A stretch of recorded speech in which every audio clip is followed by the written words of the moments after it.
Riešės kaimo gyventoja Bronislava Urniežienė jau metus džiaugiasi naujai pakeistų savo namo stogu. Beveik prieš 30 mečių statyto namo stogas buvo asbestinis. Tad apie perdengimą ponia Bronė su šeima galvojo jau seniai, tačiau šį procesą dar pagreitino galimybė pasinaudoti paramą pagal Lietuvos kaimo plėtros 2007-2013 metų programos veiklą asbestinių stogų dangos keitimas. Šiaip domėjomės, kadangi ruošiamės jau keisti. Jeigu nebūtų tos paramos, tai tikrai gal pasikeistumėm tik po 3, po 5 metų, o dabar parama tai įtakojo šitą pakeitimą. Kaimo gyventojai, norintys pasikeisti asbesto stogus, bet nespėja pateikti paraiškų, ES paramai gauti, tai gali padaryti per papildomą paraiškų surinkimą, kuris vyksta iki lapkričio 15 dienos. Paraiškas gali teikti gyventojai, kurie ne mažiau kaip 5 metus savo nuolatinę gyvenamąją vietą deklaruoja kaime. Projektui parama neskiriama, jei projekto įgyvendinimo vieta yra savivaldybės centras arba sodo bendrija. Šiemet didžiausia paramos suma vienam projektui įgyvendinti negali viršyti 6 000 litų. Finansuojama iki 50% visų tinkamų finansuoti projekto išlaidų.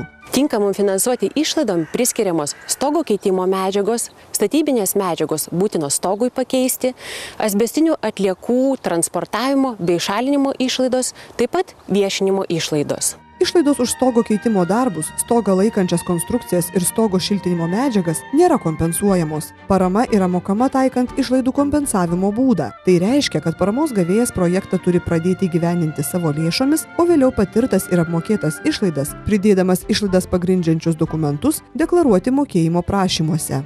Tai 50% stogo dengimui buvo finansuojama. Tai ne viskas įėjo į tą paramą, darbai, ten kai kurios medžiagos neįėjo. Man asmeniškai tikrai nebuvo sudėtinga. Aš jau ir netokia jauna, kad galėčiau taip jau, bet vis tiek informacijos pilna. Jeigu domiesi, žinoma, pirmiausia nuvažiavom savivaldybę, paskui labai tikrai nacionalinė mokėjimo agentūra viską paaiškino, kaip reikia pildyti, kiekvieną eilutę vos ne. Tada parvažiavau namo, užpildžiau ir nuvežiau ir atsakymą laukiau. Pinigų reikėjo laukti mėnesį po pakeitimo stogo, po pridavimo dokumentus.